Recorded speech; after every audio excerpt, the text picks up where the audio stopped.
pleased tonight and privileged to welcome Mr.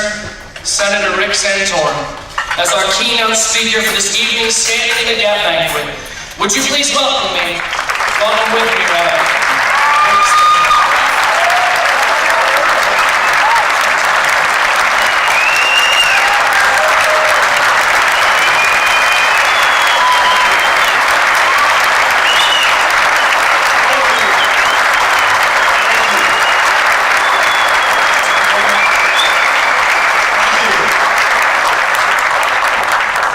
Very much. I appreciate that very kind introduction. Love you back. It's great to be back. I was here last year about this time. Peter was kind enough to invite me to come here and speak with you. And I know many of you who were here tonight were there, and I want to thank you for coming back because you knew what you got last time. I thought, well, you probably hear a lot of the same, but it's going to be different. Lots happened in the last year. And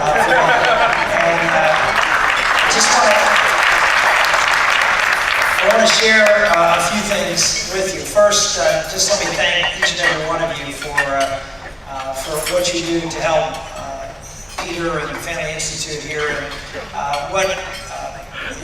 as I said last year when I was here, one of the reasons that I feel almost called to come here when Peter asked me to come to Connecticut is because you guys are really in mission field territory up there in Connecticut. You are. This is the mission field. And I feel like, it's easy to go to Texas, it's easy to go to Alabama, it's easy to go to, lots of the places in the heartland where, when you walk around and you see people, they share your values. And it's easy to live in those communities. It's a lot harder to hold the values that you hold in this community. And so I thought it was important to come up here and let you know that there are people who appreciate what you do here. Because you are fighting the battles before they become battles on the national stage. What Peter said about Bishop Lurie is right. I mean, he understood how dangerous the HHS regulations are because of what your state is trying to do to religious liberty in this state. And there was a report just out by the Pew Foundation about religious liberty in this country. It is a chilling study that puts now the United States with respect to, there's two ways they measure religious freedom. And the government, and one's the government's imposition on religious liberty. The second is society's imposition on religious liberty. And we are in the moderate, not low, we're in the moderate field. On a societal basis, according to the Pew study, America is now more hostile to religion than China. It's the old story, folks. You see it here. You know it's hostile here. But it's the old story of the frog in the pot of water, and you see it here, and it's being turned up so slowly, degree after degree, you don't even realize what you're losing. That's why these HHS regs were so important, and the fight at the Family Institute, and the fight here in Connecticut against so many of these other things. We are losing what made this country the greatest country in the history of the world. And it is the reason that a year ago when I stood here before you as, at the time, a candidate for president, did not obviously give a presidential address or anything like that about the campaign, but it's the reason that I decided to get into that race. Because it's very clear to me what's at stake. Not just in this election, but at this time in American history.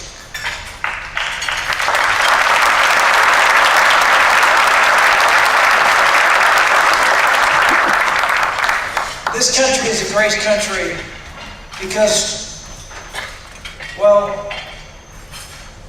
were founded on a set of principles and values that made us unique.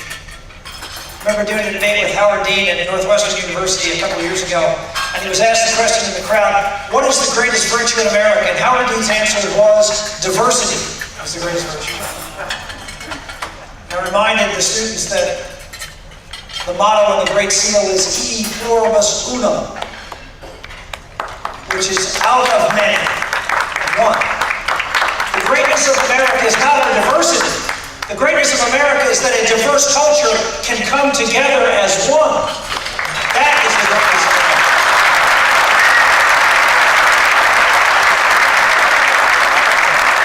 And of course we had it. We had a common set of virtues, values, principles, that while we had different ways to get to that, potentially from a public policy point of view, we shared the same vision of what America is. That, ladies and gentlemen, I fear is no longer the case. It's not, I fear, it is no longer the case.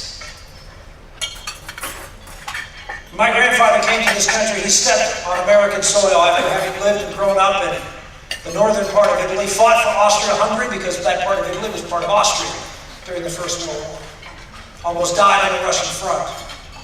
He saw Mussolini come to power and says, I gotta get out. I've seen this story before. Could have gone anywhere in Europe, but he didn't. He came here. He came here. And as soon as he stepped on the soil of Ellis Island, he became an American. He could have gone to Germany, he could have gone to Hungary, he could have gone to Croatia, and spent 50 years in any of those countries, and you know what? He would have never been a Croat. He would have never been a Hungarian. He became an American because he bought into what America is, which is not an ethnicity. It's not a race. But it is, in a sense, a creed. It's a creed that was given to us by our founders, these incredibly wise men like John Adams. I laugh. I was at Yale University the other day, and I just laugh. You have to, at the pseudo-intellectuals who think they understand the great thinking of history. Our founders were learned men who really understand the human condition, human nature. They drafted these revolutionary documents, and they changed the world. They changed the world because they ordered society. Not only did they fight for our freedom, but they ordered freedom, unlike any other country in the history of the world. Anybody know what the first few words are in the Declaration of Independence? Wrong. Everybody says we the people. That's the preamble to the Constitution of the United States. In the course of human events. When in the course of human events, to be precise. Think about this. Here we are, 1776. If you had asked people in Connecticut, if you asked Roger Sherman what he was fighting for, it would have been different than a Georgian or Virginian. A Massachusetts man, he would have told you something very clear. We were all fighting for different things, and then the Declaration brought us together, laid out the grievances, but more importantly, it laid out the soul of America, of the mission that we were engaged in. Not just for these group of people fighting the British, but in the course of human events. They thought large. They thought in the whole stream of history of the man. We were going to do something unique, and they did. And those words that the heart and soul of America, who we are. A country that says we hold these truths. Truths. How many people in America today, how many people in the Connecticut legislature or in the governor's mansion believe in truth? Believe in right and wrong. Something that can be discerned and reasoned. Something that can be gained and inspired from. Teaches biblical teaching. How many want to admit to the truth? We hold these truths to be self-evident, available to all. A faith and no faith. Self-evident that all men are created equal and endowed by their Creator. By their Creator. With certain innate on life, liberty, and the pursuit of happiness. You say, what does it mean to be in America? What is America? That is America. That is America. It is a country that knows who we are. God-given rights to do what? God-given rights to do what? What were the rights that were illuminated in the Declaration? Life, liberty, and the pursuit of happiness. Could have been pursuit of happiness, liberty, and life, I guess. Could have been any order. Or could it be? No. It was in that order because one is foundational for the other. Life is the most foundational of all rights. If you don't have life, how can you be happy? Liberty, true happiness can only come in being free to exercise and pursue happiness. Very interesting. By the way, what I'm talking to you about, this is what I talked about in Iowa, in South Carolina, in New Hampshire, all over the country. People say, what's your stump speech? My stump speech was, remember who we are.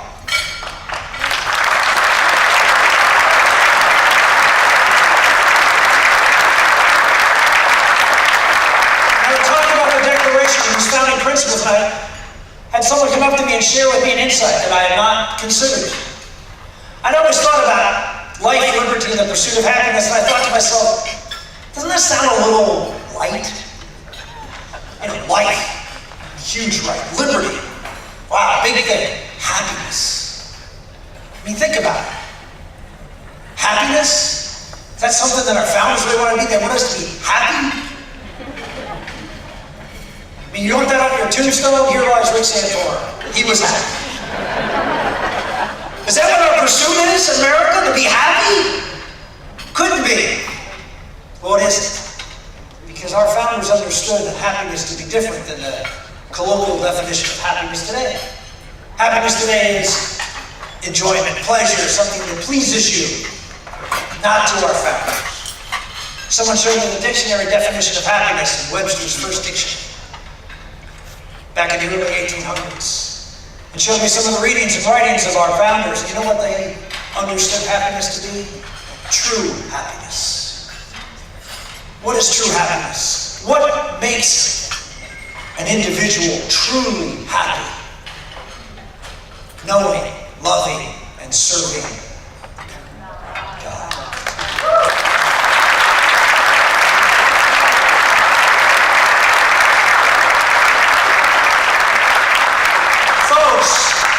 America, from its inception, was a moral enterprise. God-given rights, given to you to pursue God's will in your life, and in so doing, being able to build a great and just society, one family at a time. Our country was never based on a society of individuals. Individual rights, yes. The basic foundation understood was the family as the bedrock. Something that was strong and could be a foundation, could be that solid cement upon which you build a great structure. You can't build great things on individuals, on pebbles of sand. You have to bond them together to create something firm. That's what the family is. The first school is the family.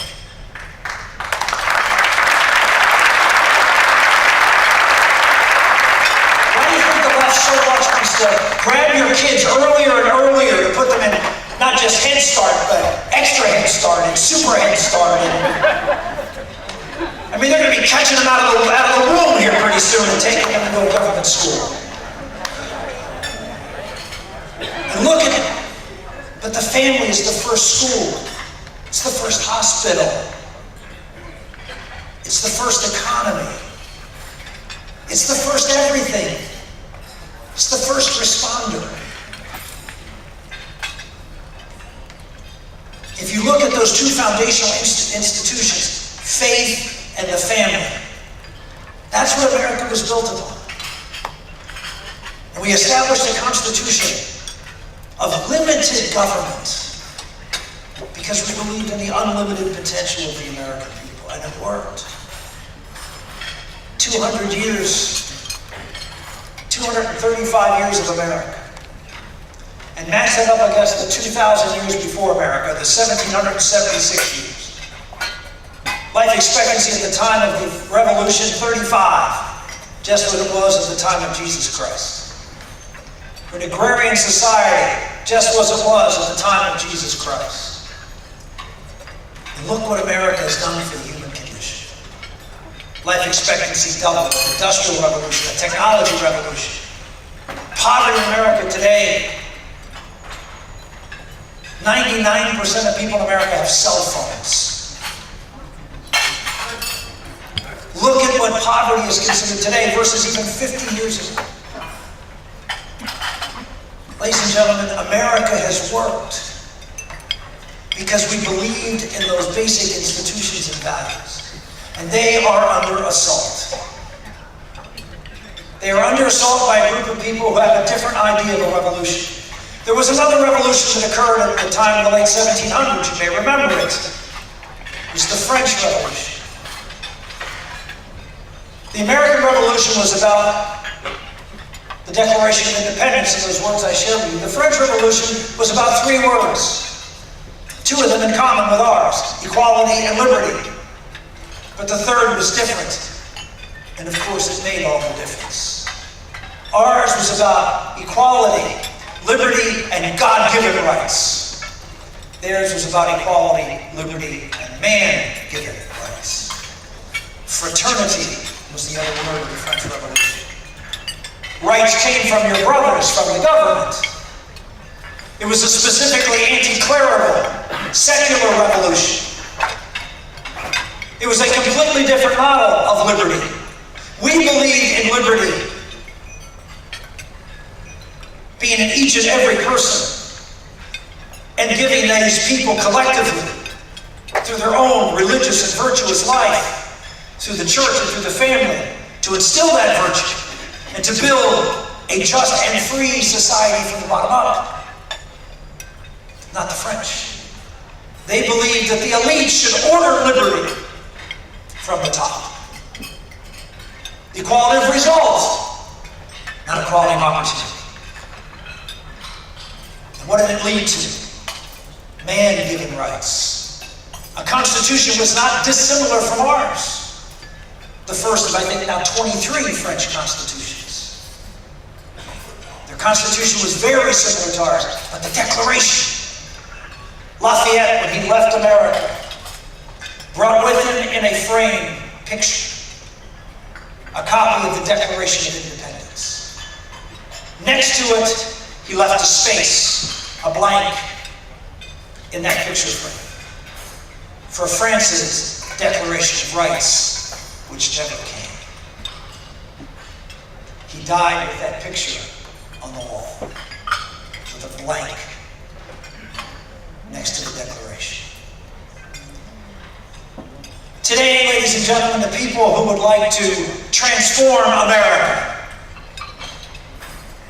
are using the French model, now the European model, because Europe has by and large adopted the secular, anti-clerical, statist model for running most, if not all, of Western Europe. When so you hear, well, we're going to go toward European socialism, understand what that means. Understand what that means. That is what's at stake in this election.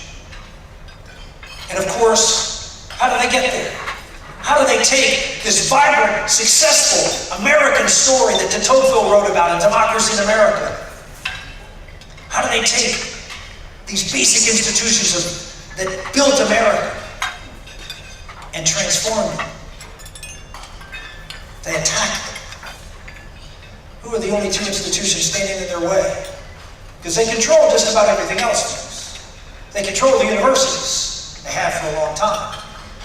They've taken over the public schools as we've nationalized them. They have the media. They've had Hollywood, big labor, and yes, big business. They're all very comfortable with big government and with the values that government brings to the table. There's only two little institutions left, and they are going after them hammer and tongue. The church and the family. And if they succeed, then we will be the generation that gave up that great miracle that was America. After I left the race, Karen and I prayed a lot, talked a lot about what to do. Part of me just said, you know, get into business, just provide for my 7 kids who I wasn't being a particularly good provider for in the last year and a half. And then we just kept looking at the reality of what's facing us as a country. I would go around and say, this is the most important election of our lifetime. How could I walk away from it? So we decided to form Patriot Voices, and we decided to stay out of the fray.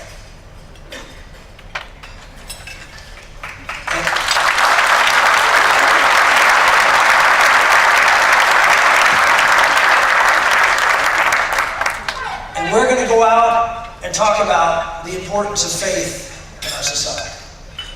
And we're going to join with organizations like the Family Institute and talk about what the real problems are in this country. And frankly, sure, there are economic problems. But at the core, as I talked about during the campaign, of the economic problems is the breakdown of the American family. I don't know if you saw this book, I'd encourage you. It's a big, thick tome. But it's worth a brief perusal anyway. Written by a guy named Charles Murray. He wrote this book called Coming Apart. It talks about white America, not because he doesn't care about the rest of America. He's written about the rest of America before, but he always got hammered when he did it, so he decided, I'm not going to get into being called a racist anymore. I'm just going to talk about white America. And he talks about 2 towns. 2 mythical towns, real towns, but caricatures. One is Belmont, which is the suburb of Boston. Wealthy, higher income. The other is a town in Pennsylvania that I know. It's not a town, actually. It's a section of Philadelphia, right along the river, called Fishtown. Both are heavily white. One is high school educated, blue collar. The other is college educated, white collar. And he looks at people who are ages 30 to 49, in the prime of their working. These are the folks who move and shape America. And he looked at what was going on, and what happened to white America, what's happened to the culture. Marriage. Marriage rates back in 1960, in Belmont, 94% of people aged 30 to 49 were married. 94%. In Fishtown, 84%. Today, Belmont took a dive in the 70s. But by the 1980s, things stabilized. And the marriage rates in Belmont have not changed in 30 years. About 84% of people in Stanford, Belmont, are married. But in Fishtown, it's down to 48%. You want to know why people are struggling to make ends meet? Because it's harder to do with one what God made for 2. Illegitimacy.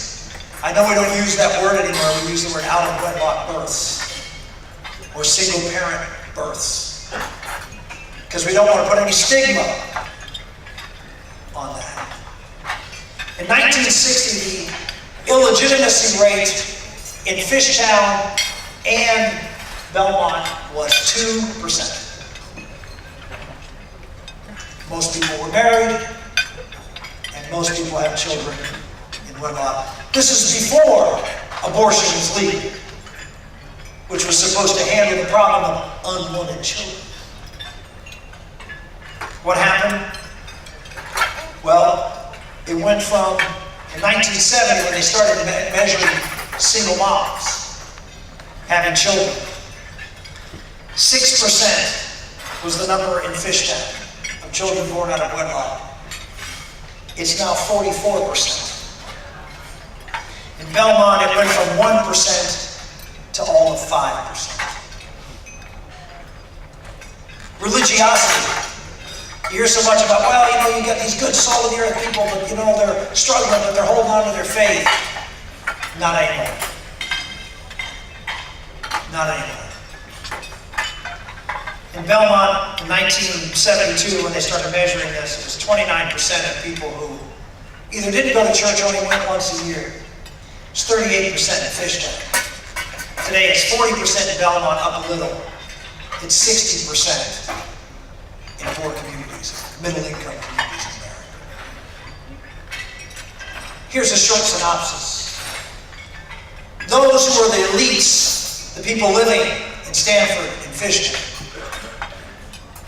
don't preach what they practice. They live lives of marriage, not having children out of wedlock, going to church. But they refuse to tell anybody else to do the same, lest they try to impose their values on somebody else. Shame on them. Ladies and gentlemen, we know what works in America. We know that unless we have strong families, these communities are falling apart. The maladies that I can go through, I was at Yale, I mentioned I was at Yale just a couple of weeks ago. And I spoke to the Yale Political Union and I was given the question. The question was, government is destroying the American family. So I gave a talk on that. And I went through all of the maladies, all of the problems that come from family breakdown, illegitimacy, divorce, out of wedlock birth, as I mentioned, illegitimacy, the chronic problems. And it was amazing, the discussion. Even at Yale, 2,000 kids showed up to hear it. And it was the topic on campus for quite some time, because as I heard from so many students afterwards, I've never heard any of this.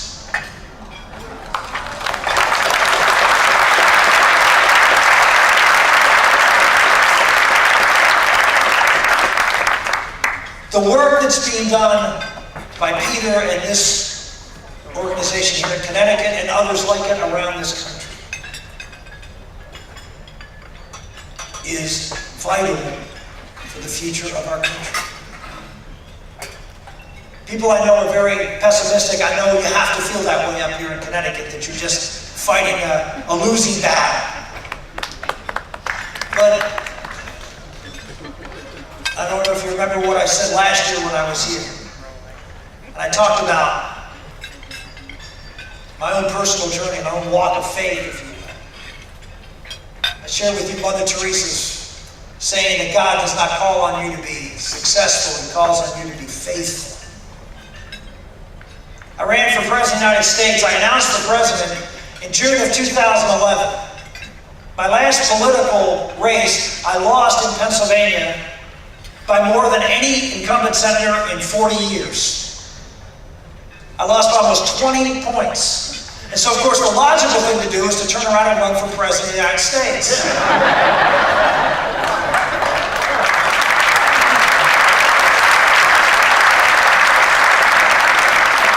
When I was here last year, I was at about 2% in the polls, about 3% in Iowa.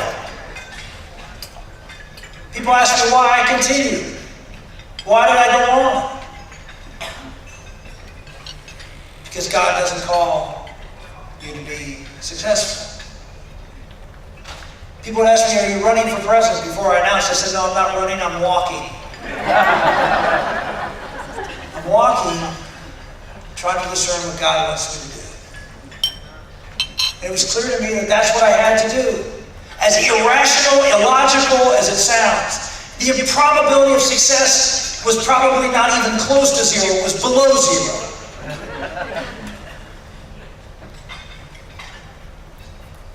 but I was encouraged. You know what I was encouraged by? I was encouraged by the 4 or 5 people who would show up at a town hall meeting in Iowa. My average attendance before the last month of the Iowa caucuses was about 6 to 10 people at a meeting. And I kept going. Why? Because, well, most of those 6 to 10 would take a sign and say they wanted to help. There were people like you. Just a few, just a handful.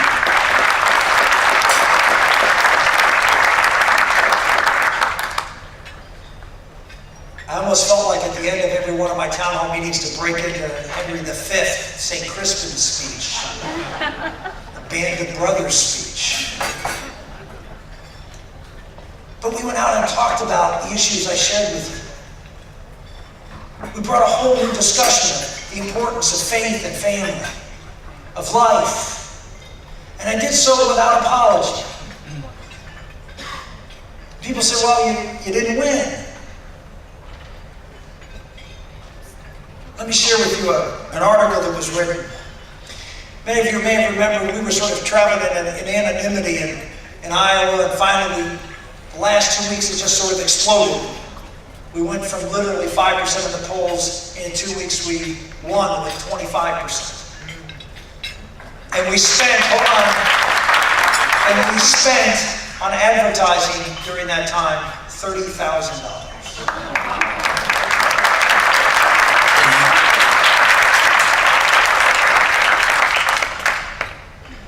We went on and had several losses: New Hampshire, Florida, South Carolina, Florida, Nevada. Everyone said, why don't you get out of the race? We just kept persevering, talking about the issues that I was talking about here tonight. And then we won 3 states, Colorado, Missouri, and Minnesota. Surprised everybody. And the next day, it was like locusts descending upon the campaign. Every reporter looking in every crevice, crack, and cranny of my life. Everything I ever said or did, it was out there. Rick Santorum actually gave a speech at Ave Maria University where he talked about the literal existence of Satan.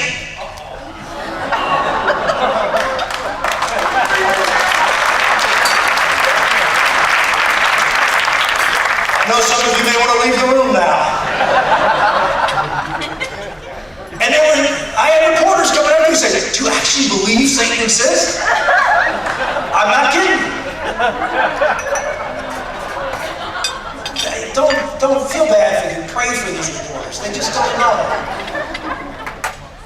And so we went out and kept going, but it descended and everything kept pounding away. And it sort of culminated with a whole, again, I was having to answer questions about contraception and the Catholic position on contraception.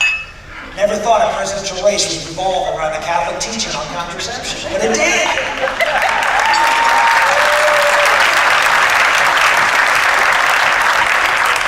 I'll share with you, I'm almost done, Peter. I'll share with you an article written during this time. It was in February this year. Written during this time by a guy named Joe Klein. Joe is obviously not a conservative, writes for the New Yorker, now Time Magazine, and wrote Primary Colors about the Clinton election, all that kind of stuff. But Joe wrote this article in Time Magazine in February of this year. And this is what it says. So I come back to what Mother Teresa says. The title of the article is Rick Santorum's Inconvenient Truths.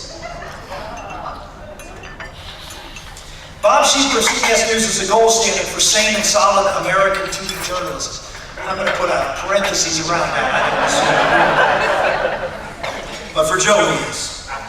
And on the morning of February 19th, he was clearly nonplussed by extreme comments Rick Santorum had made about prenatal testing, ends up with more abortions, public schools, anachronistic, and the president's position on the environment, a phony theology. So Senator Schieffer began, I've got to ask you, what in the world are you talking about, sir? Now, there's objective journalism if I ever heard it. At such a moment, the overwhelming majority of American politicians would go on the defensive, hem and haw, and respond with, well, what I really meant to say was, not Santorum. He didn't seem at all flustered. He vigorously rescinded the positions he had taken, and in some cases eloquently. He was especially vigorous on the subject of prenatal testing, citing studies that show that 90% of Down syndrome babies are aborted. Schieffer asked whether Santorum wanted to turn back the clock on science and ban such testing.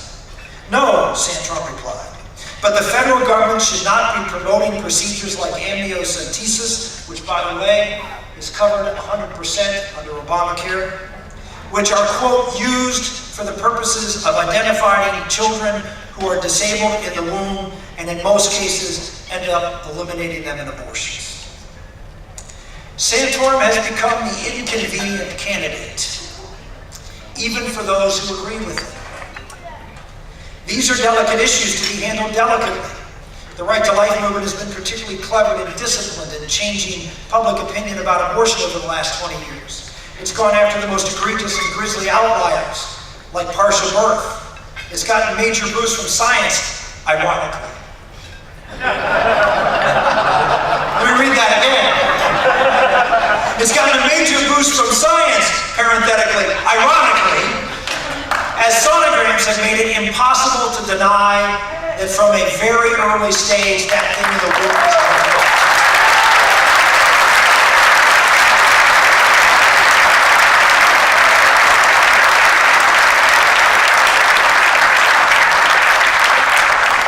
As a result, the split on those identifying themselves as pro-choice and pro-life has gone from 56-33 pro-choice in 1995 to 50-50 today.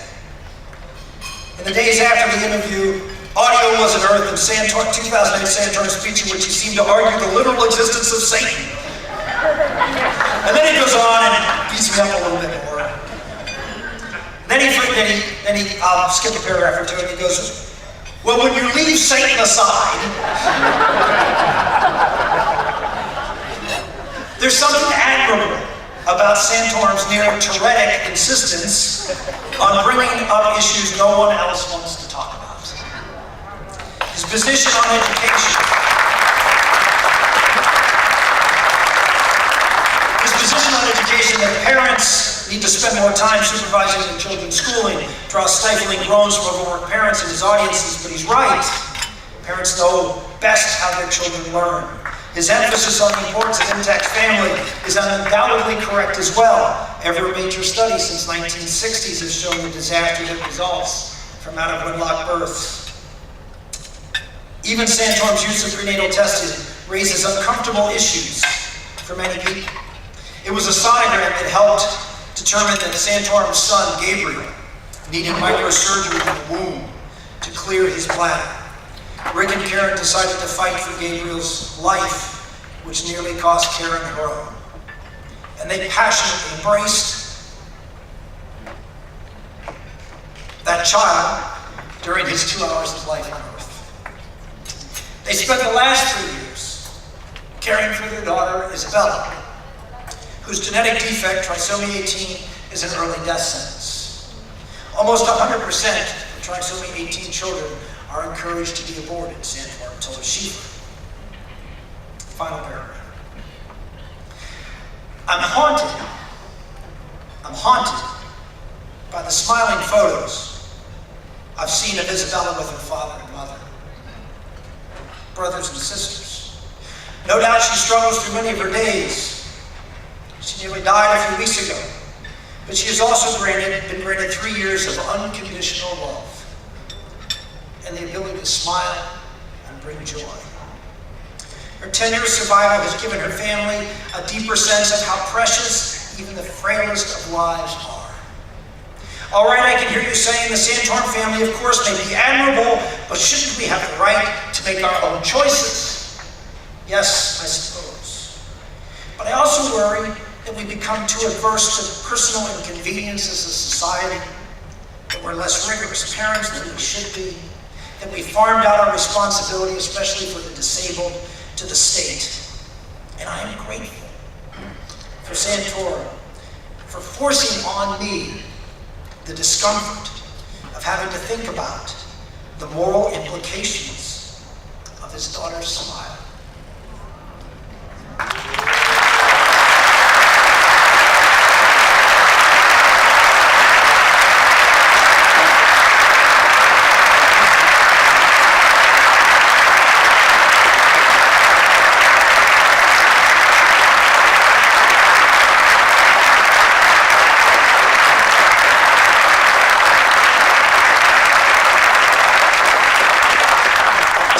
I was in Detroit. I was at the Knights of Columbus Hall, and right at the border of Detroit. I was giving a speech, and I finished my speech, and I went backstage, and there standing backstage was Joe Klein. I walked up to him and gave him a hug, and I said, "Thank you." And he says, "You okay?" Because I didn't read a lot of bad stuff. And I said, "Thank you." He said, "Did you like the article?" I said, "It was beautiful." And I said, "I just appreciate the courage you had in writing that." Because I know at Time Magazine and in New York that what you wrote was not going to be well received, particularly about someone like me. He says, "You'd be amazed." He said, "We spent 45 minutes yesterday morning in Morning Joe talking about this article. I had people come up to me in the stage crew. He made a point of telling me one of them was a lesbian camera woman who said, 'I don't know if I like Rick Santorum and his policies, but he's making me think about those issues again.'"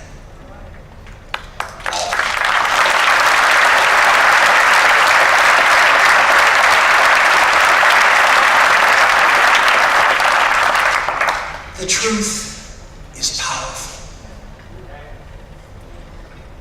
I just need to remind you of that here. Because it's so easy when you're surrounded by lies to compromise and to think what you're doing is maybe just a little goofy. So countercultural, particularly here. But you know the truth. You know it. This organization stands for the truth. And it needs your help. At the end of the Declaration of Independence, I won't quiz you on this one, the last line of the Declaration of Independence is, "We mutually pledge to each other our lives, our fortunes, and our sacred honor."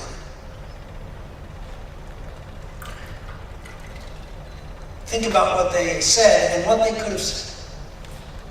What they said was, "We mutually pledge to each other."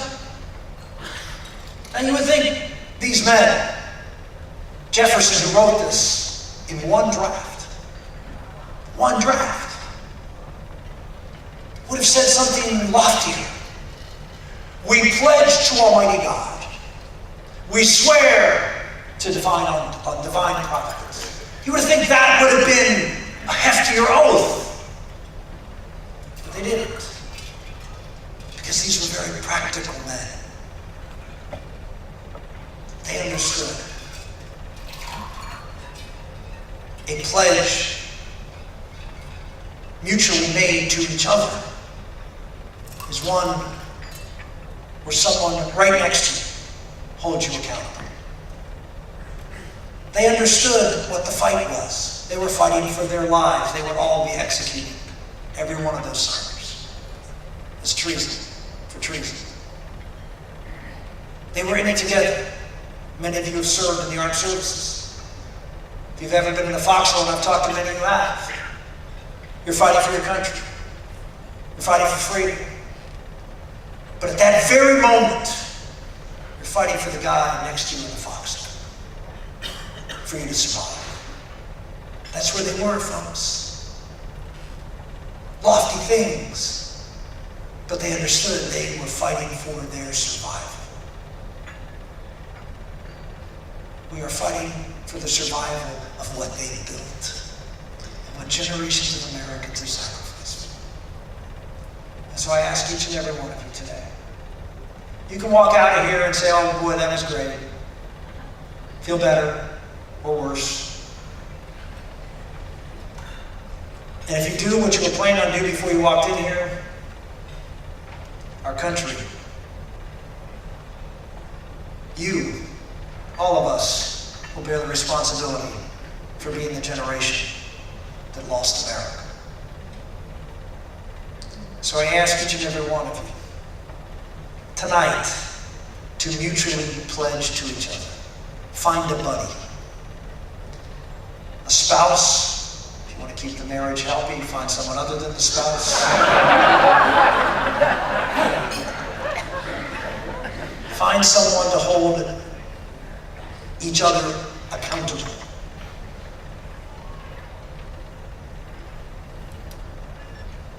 God will be faithful. Peter's going to come up and ask you to help. Be accountable. Understand what's at stake. Help this organization. And go out and do something that I suspect, don't know. I suspect that most of you have never done when it comes to causes like this and political causes. Give out of want, not out of excess. Very few in America today give out of need, give out of want, and give out of excess. How can we survive if we're only giving what's easy to give? How does this great nation, how does any nation, looking at the history of the world, looking at great civilizations that have fallen, because people stopped giving what was necessary to keep it going. Mutually pledge. Make a difference. And you can proudly say you were part of the generation that saved America.